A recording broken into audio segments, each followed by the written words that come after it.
If there's one thing Red Bull knows how to do better than anyone else in Formula One, it's raising their voice the moment they feel threatened.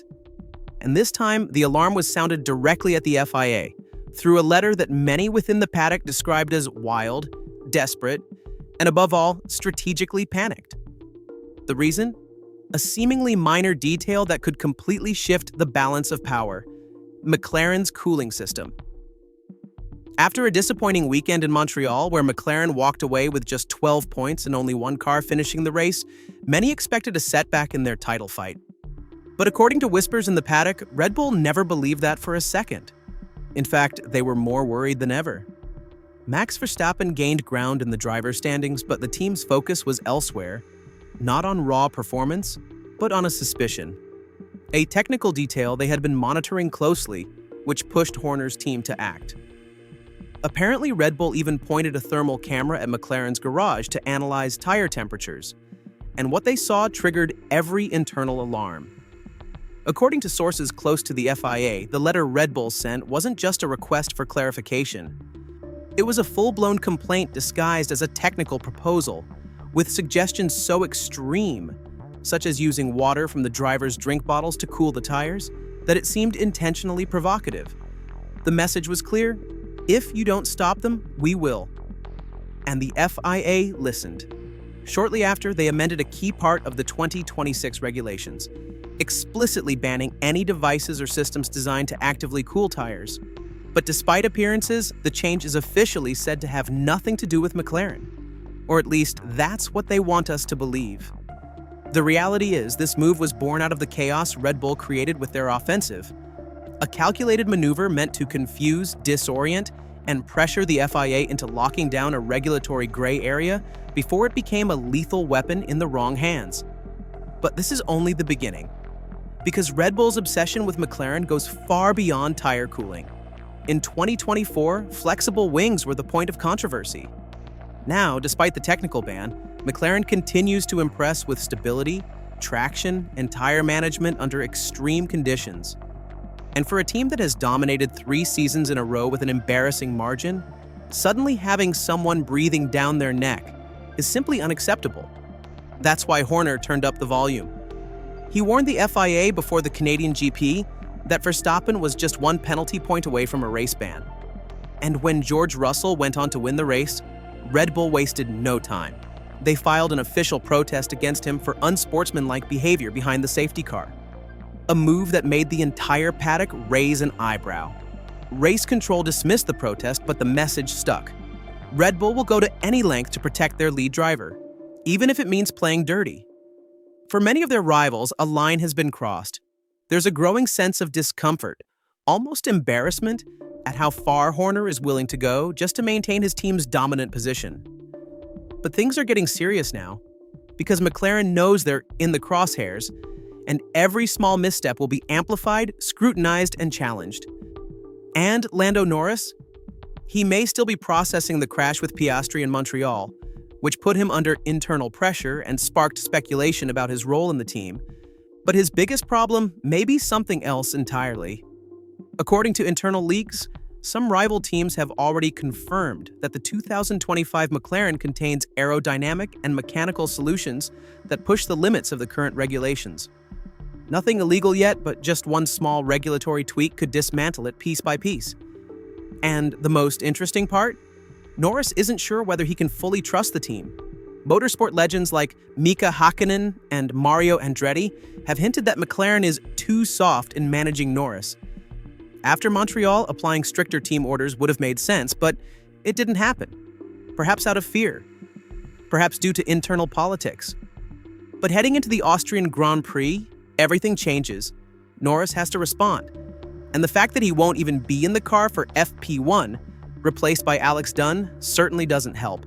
Less track time, less feedback, fewer chances to bounce back quickly, on a circuit where last year he threw away a potential win with a mistake against Verstappen. All of this while Red Bull prepares to race at home and will do everything in their power to humiliate anyone daring to question their supremacy. But the data speaks clearly. The technical gap has narrowed, and the pressure, that's rising for everyone. As the paddock prepares for the Austrian Grand Prix, tensions are running high. On one side, there's a Red Bull team desperate to maintain control of the championship in front of their home crowd. On the other, a McLaren outfit that, despite internal doubts and contradictions, is still causing fear. This isn't just a sporting battle anymore. It's political, technical, and psychological. And the key players are already moving their pieces early.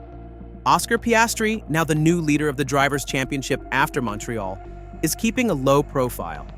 But he's no longer the underestimated rookie. He's now a serious contender, fast, consistent, and mentally composed.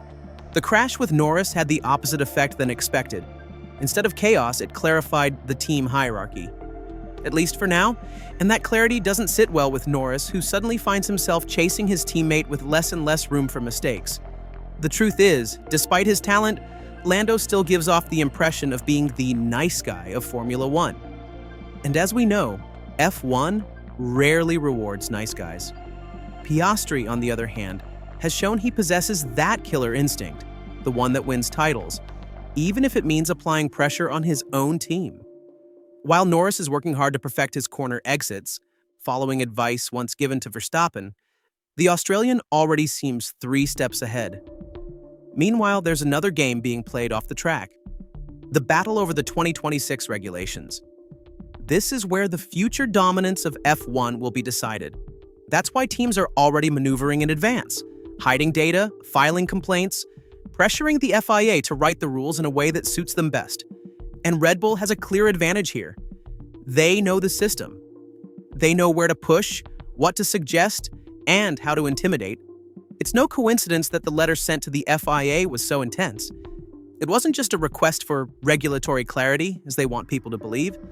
It was a declaration of war, a message that said, if you don't stop them, we will.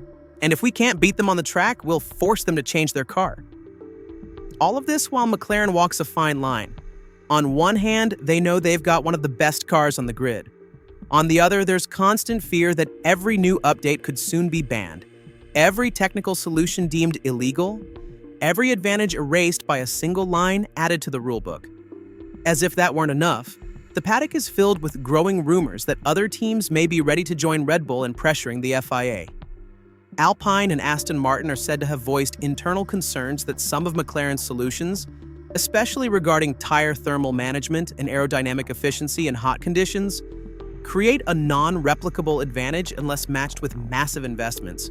In other words, either ban them or the sport becomes two-tiered. Caught in the middle is the FIA, accused of being too reactive when Red Bull speaks, too slow when McLaren leads, and too ambiguous for anyone trying to distinguish between innovation and infringement. This cloud of uncertainty is fertile ground for suspicion, conflict, and behind-the-scenes manipulation. So the scenario awaiting us in Austria is far more complex than a simple race weekend. It's a turning point. If McLaren dominates again, the protests will grow louder. If Red Bull regains control, everyone will wonder, at what cost? And in the middle of it all, drivers like Norris, Piastri, Verstappen, and Russell will be forced not only to drive on the edge, but to do so under a microscope growing more intense by the hour. That's why the weekend in Spielberg might be the most important of the season. Not for the points, but for the signal it sends. A signal about who really holds the power, on the track, in the garages, and in the boardrooms where the rules are made. The truth is, Formula One in 2025 has become a Cold War. And like every Cold War, the real battle isn't fought in broad daylight, but through coded messages, media statements, and the fine print of the regulations. And whoever can read between the lines will be the one who wins. So, what happens next? Will the FIA once again give in to Red Bull's pressure? Will McLaren manage to protect its technical advantage? Will Norris return to the spotlight, or will Piastri solidify his position as team leader? And most importantly, who will truly lead Formula One into its next chapter?